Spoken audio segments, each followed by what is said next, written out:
Dust choked the air, tasted like ash and regret. Every town, same story.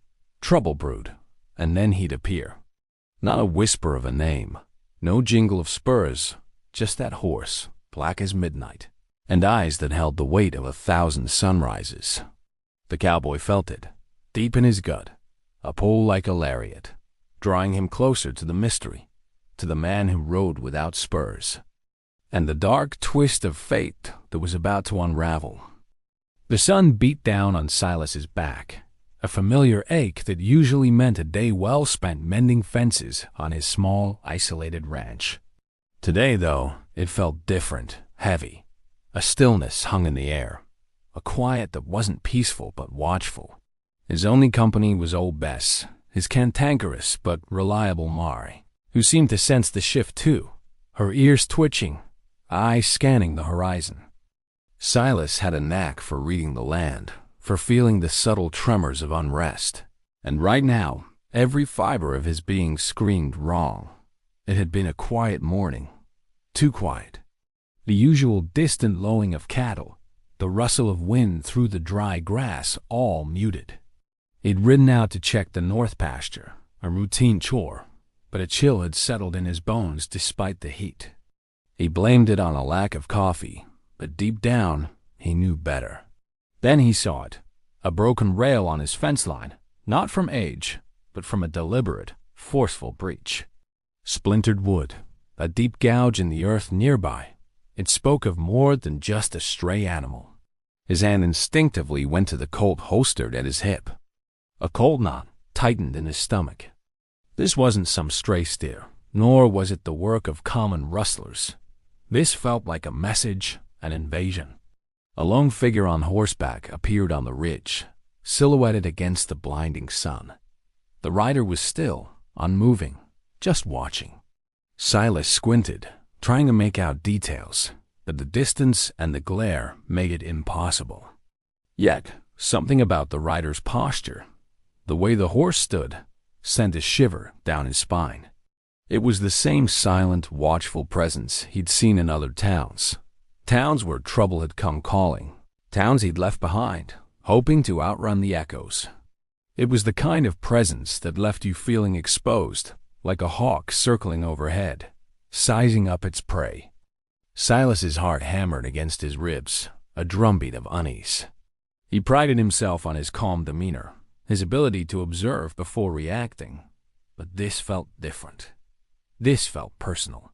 The rider didn't move, just remained a dark sentinel against the glaring sky, a stark silhouette that seemed to absorb the light rather than reflect it.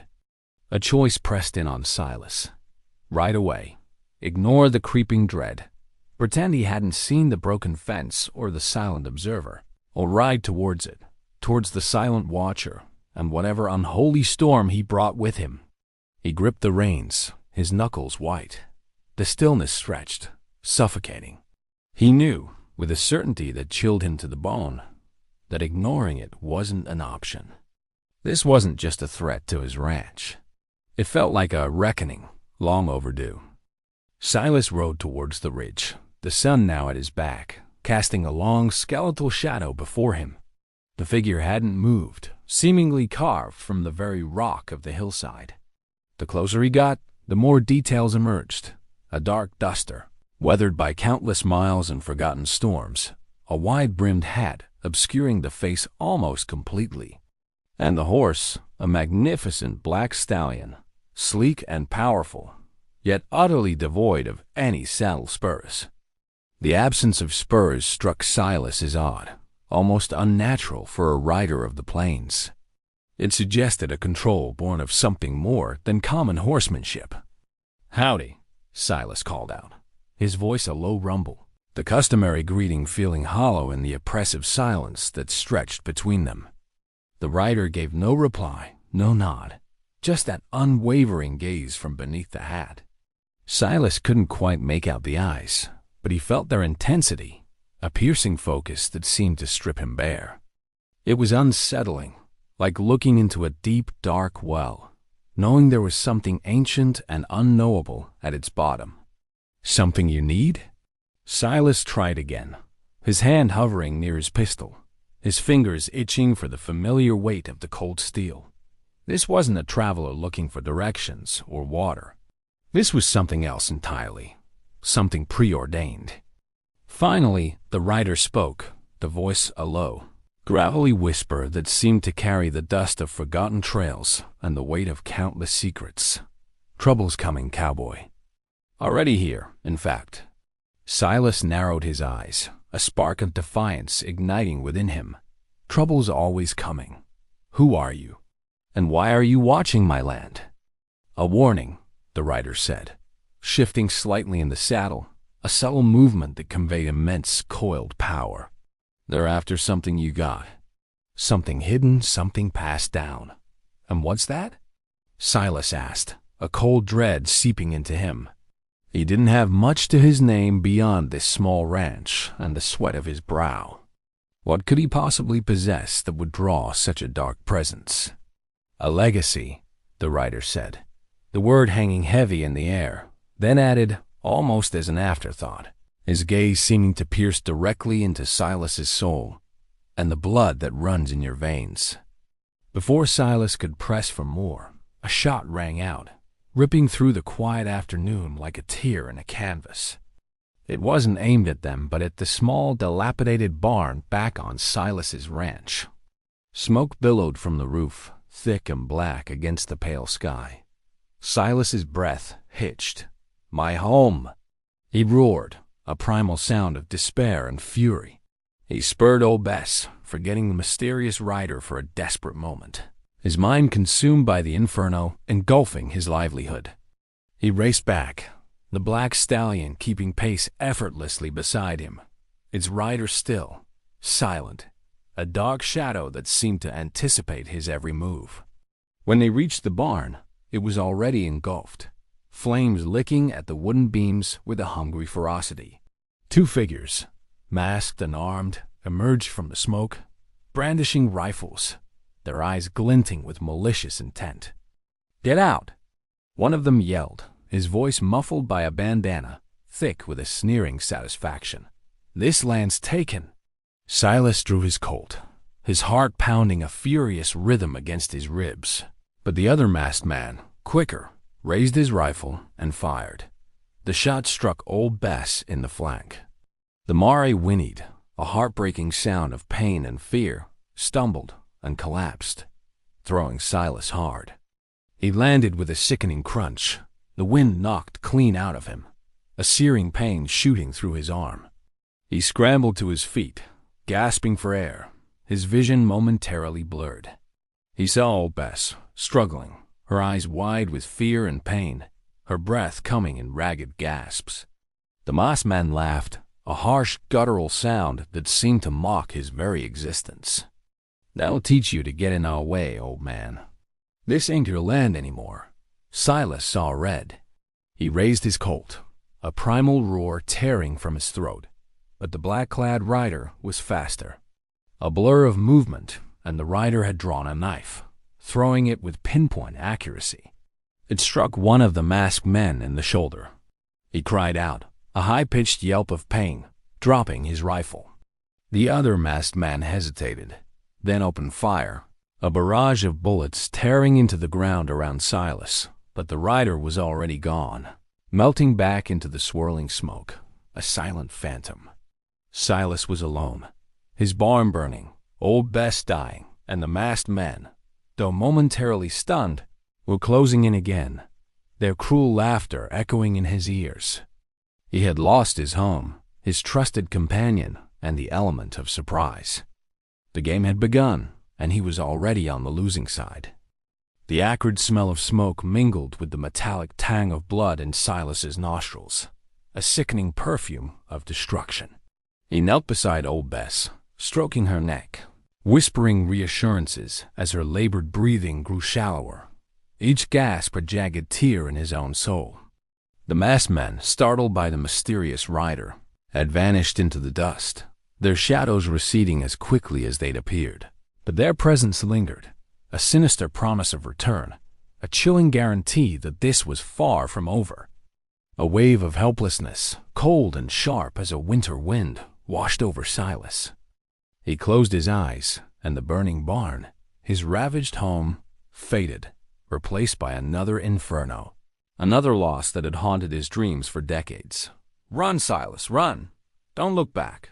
The voice, his father's, strong yet desperate, echoed in his mind, sharp and clear as if spoken just moments ago.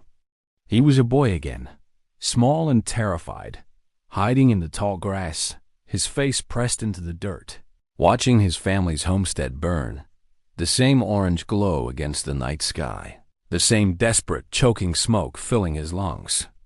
Masked figures then too, moving like silent demons in the flickering light. Though he hadn't understood why, hadn't understood the cruelty or the greed that fueled their actions. His father, a quiet, stern man with hands calloused from honest labor, had pushed him out the back door, a small, worn, leather-bound journal pressed into his trembling hand. "This is your legacy, son. It's our burden. Protect it with your life." That night, he had ridden, a terrified child on a borrowed pony, leaving everything behind: his family, his home, his innocence. The journal, passed down for generations, spoke of a long line of vigilantes, protectors of the innocent, known only by their black horses and their spurless boots, their silent dedication to justice. A chill ran down his spine, colder than any desert night. The rider, the man without spurs. It was no coincidence. Silas opened his eyes, the vivid memory fading like smoke, leaving behind a raw, aching wound. He looked at old Bess, her breath a mere whisper now, her intelligent eyes dimming. The rage that had been simmering beneath his calm exterior for so long, contained by years of self-imposed exile and stoic endurance, finally broke free, a volcanic eruption. It wasn't just about his ranch, his beloved Mare. It was about the ghost of his past, the pervasive injustice that had followed him for decades, shadowing his every step. He clutched the journal, still hidden inside his shirt, its familiar weight a comfort and a burden, a tangible link to a destiny he tried so hard to outrun. This wasn't just a random attack. It was a continuation, a relentless hunt for something he carried, something he embodied. And they knew about the legacy. He couldn't stay. This land, once a sanctuary, a place where he believed he could finally find peace, was now a trap, a beacon for his enemies. He had to move, and he had to find answers, not just for himself, but for the countless others who had suffered under the same shadow. The plains stretched out before him, vast and unforgiving, offering a false promise of escape. He could ride west, lose himself in the endless desert, fade into obscurity, or he could ride north, towards the rumored mining town of Redemption, a place known for its lawlessness, a place where trouble surely brewed, where the greedy and the desperate congregated. It was a choice between oblivion and confrontation, between running from the past or finally facing it, embracing the very thing he'd tried to deny. The logical choice was to disappear, to protect the legacy by hiding it away, burying it with his own silence. But the anger in his heart, the searing vision of his father's burning home, demanded another path. He stood, his gaze fixed on the northern horizon, the first tentative stirrings of purpose hardening into an unyielding resolve. The journey to redemption was a blur of dust and grim determination, each mile a silent testament to Silas's resolve. He pushed himself and what remained of his spirit, fueled by the burning image of his ranch and the ghost of his past. He arrived under a sky the color of bruised plums, heavy with the promise of a coming storm. The mining town of Redemption, a collection of ramshackle buildings clinging precariously to the side of a barren mountain. It reeked of stale whiskey, desperation, and the metallic tang of raw ore, a desperate place clinging to the edge of civilization. He found the man without spurs, just as he expected, silhouetted against the swinging doors of the town's only saloon, a beacon in the twilight. Silas dismounted, his movements stiff from the punishing ride and the lingering pain in his arm. "You said legacy. You said bloodline. What is it?" What truly happened to my family? His voice was raspy, each word heavy with unspoken questions, with a lifetime of unanswered pleas. The writer, whom Silas now recognized as older than he first appeared, his face etched with countless trails and untold sorrows, turned slowly. His eyes, finally visible in the dim light filtering from the saloon, were a startlingly clear blue, holding an ancient grief, a deep-seated weariness that spoke of burdens carried for generations. It's the burden of justice, Silas, a family oath passed down through the Blackwood line. Your bloodline carries it, a sacred trust, a duty to right the wrongs others ignore. My family was murdered, Silas retorted, his voice rising, the anger he'd suppressed for so long threatening to spill over, to consume him. This legacy cost me everything. My home, my family, my peace. And it will demand more, the writer said, his voice flat, devoid of emotion, yet carrying an undeniable weight. The journal you carry? It's not just a record, it's a map. A map to something they crave, power. The kind of power that bends men to its will, destroys everything in its path. The same power that destroyed your family, the same power that fuels the greed of men like Solomon Reed. The name hung in the air, a poisonous vapor, chilling Silas to the bone. Solomon Reed. The man who had been a shadowy presence in the periphery of his childhood nightmares. The man whispered about in hushed tones as the architect of his family's ruin. The one responsible for the burning homestead and the shattered life he'd been forced to live. Suddenly, a booming voice cut through the saloon doors, sharp and menacing, cutting through the murmuring background noise of the town. Well, if it ain't the last of the Blackwood line. Come to collect your inheritance, boy. A hulking man, Solomon Reed himself, emerged, framed by the flickering gaslight, flanked by a dozen heavily armed thugs, their faces hard and unyielding. His face was a mask of avarice, scarred by years of ruthless ambition, his eyes glinting with a cruel amusement, a predatory gleam that promised pain. I've been waiting a long time for you, Silas. That journal of yours, mine, and everything it promises. Silas drew his Colt, the familiar cold steel a comfort in his trembling hand. The man without spurs stood motionless beside him, a silent sentinel, his presence a strange anchor in the chaos. Reed's men fanned out, surrounding them, rifles raised, their cold barrels glinting in the dim light. It was a standoff, the kind Silas had always known would come, the final confrontation with the demons of his past. "Hand it over, boy," Reed sneered, his gaze fixed on Silas's chest, where the journal was hidden beneath his worn shirt. "Well, what's left of your pathetic legacy dies here." Silas looked at the man without spurs, a silent question in his eyes, a desperate plea for guidance. The writer nodded almost imperceptibly, his eyes holding a profound understanding. "Fight Blackwood," he whispered, his voice barely audible, yet resonating with an ancient power. "For them, for all of us." Silas took a deep, shaky breath, the air thick with tension. This was it, the culmination of a lifetime of running, of hiding. He wouldn't run anymore. He raised his Colt, a sight aligned with Reed's arrogant face, but just as he squeezed the trigger, a blinding flash of light erupted from behind Reed, followed by an earth-shattering explosion. The ground trembled violently, and a deafening roar filled the air. Dust and debris filled the air, swirling in a chaotic storm, choking and blinding. When the smoke cleared, slowly, agonizingly, Reed and his men were gone, vanished as if swallowed by the earth, leaving only a crater where they once stood. Silas stood bewildered, his arm aching, his pistol still aimed at nothing but empty air. The man without spurs was gone too, vanished without a trace, leaving Silas utterly alone, amidst the stunned silence of redemption, with the weight of the unsolved confrontation pressing down on him.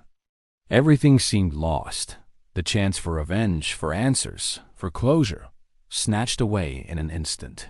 leaving him adrift in a sea of unanswered questions.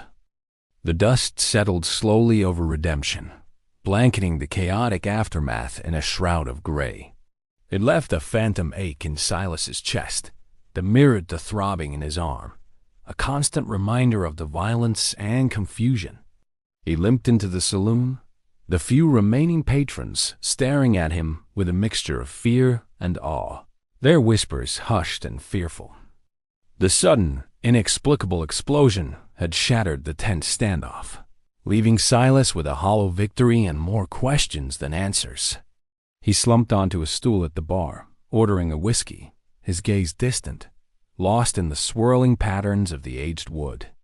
Even amidst the curious whispers and the clinking of glasses, he felt utterly alone, a solitary figure adrift in a world of shadows, the vast, unforgiving solitude of the cowboy's life pressing in on him like a physical weight. He nursed his drink, the burning liquid doing little to dull the gnawing uncertainty in his gut. Solomon Reed was gone, but was he truly gone, or merely regrouping, waiting for another chance to strike? And the man without spurs, who was he? A guardian angel? A ghost from his lineage? The memory of his father's burning home flashed in his mind, and the sight of his own barn engulfed in flames. Old Bess's pained whinny echoing in his ears. The cycle of destruction, it seemed, was endless, a relentless force that had followed him his entire life. A grizzled old prospector, his face a roadmap of sun-baked wrinkles and ancient wisdom, slid onto the stool beside him, a glass of something clear and potent in his hand. "You look like you've seen a ghost, son, or perhaps a guardian angel." Silas just grunted, taking another long sip of his whiskey, the burning liquid a fleeting comfort. The prospector chuckled, a dry, raspy sound like sand on rock. "He rides without spurs, that one. Been seeing him, or stories of him, for years. Appears when folks are in a heap of trouble, when the darkness gets too thick. Some say he's a spirit, a manifestation of justice itself. Some say he's the last of an old line, a family dedicated to keeping the peace, to balancing the scales where law fails. They call him the Sentinels." Silas's head snapped up, his gaze locking onto the old man's weathered face. Sentinels? The word resonated with something deep inside him, something ancient and familiar, a forgotten chord struck by a distant memory. He remembered his father's hushed stories, told by flickering firelight on cold nights, tales of protectors who moved unseen, unheard, guided by a code that predated written law, a sacred duty. It was a fragment of a memory, something his child self had dismissed as a fanciful bedtime story, a way to escape the horrors of reality. Now, it all clicked into place. The journal, the legacy, the bloodline, the whispers of an ancient pact. Silas wasn't just a survivor. He was a link in a chain, unknowingly carrying a burden that stretched back through generations. The explosion, the mysterious writer's timely intervention, it wasn't random. He wasn't alone in this fight, and the man without spurs was more than just a fleeting shadow. He was a living embodiment of the very legacy Silas carried. A last chance had appeared, but with it came the terrifying realization of the true cost of his birthright. The revelation of the Sentinel settled over Silas like a worn, familiar blanket, heavy with responsibility, yet strangely comforting. The old prospector's words had finally woven the disparate threads of his life into a single, undeniable tapestry. He was not just Silas, the lone cowboy. He was Blackwood, a sentinel, bound by blood to a legacy of justice. He understood now why the man without spurs had appeared, a silent harbinger and a testament to the unending fight. Redemption lay not in vanishing, but in embracing the path laid out before him, a path he had unknowingly been walking his entire life. He rode out of redemption at dawn, leaving behind the town's dusty desperation and its lingering fear. The sun, a fiery orb on the horizon, painted the sky in hues of orange and purple, a new beginning. He wasn't riding aimlessly anymore. The journal, once a mere relic, was now a guide, its cryptic passages speaking not just of history, but of locations, of hidden networks, of other sentinels, perhaps. Solomon Reed was still out there, a wound in the world that needed cauterizing, and the power he sought, the true legacy, had to be protected. Silas knew his journey was far from over. It had, in fact, just truly begun. His horse, a sturdy bay he'd traded for in redemption, moved with a steady gait, each hoofbeat a rhythm of purpose. The solitude of the open range was no longer a burden but a necessary condition for reflection. He looked at his hands, calloused and strong, hands that had known pain and loss, but also resilience. He thought of his father, of old Bess, of every innocent life touched by the darkness he now understood. He carried their memories, their sacrifices, not as weights, but as fuel for the fire of his resolve. The road ahead was long, fraught with unseen dangers and unknown allies. He might ride alone, but he was no longer truly solitary. The spirit of the sentinels, the quiet commitment to justice, now flowed through his veins, a powerful current connecting him to generations past and to the path he was now destined to follow. He was not a hero by choice, but by blood, a reluctant warrior in a timeless battle. The wind whispered secrets of the plains, carrying echoes of forgotten battles and future challenges. He listened, absorbing every gust, every rustle of dry grass. He rode, not with the jingle of spurs, but with the quiet resolve of a man who had finally found his true calling. He rode, without spurs, a shadow against the vast, indifferent land, a new sentinel in a world that always needed its quiet guardians. His fight was not for glory, but for the silent whisper of justice, a promise to the departed, and a hope for those yet to come. The sun climbed higher, casting a long, unyielding shadow behind him, but his gaze was fixed forward on the endless horizon, where the dust of the past mingled with the promise of a new dawn. The trail, he thought, his voice a whisper lost to the wind, is always longer than you think, but never truly ends.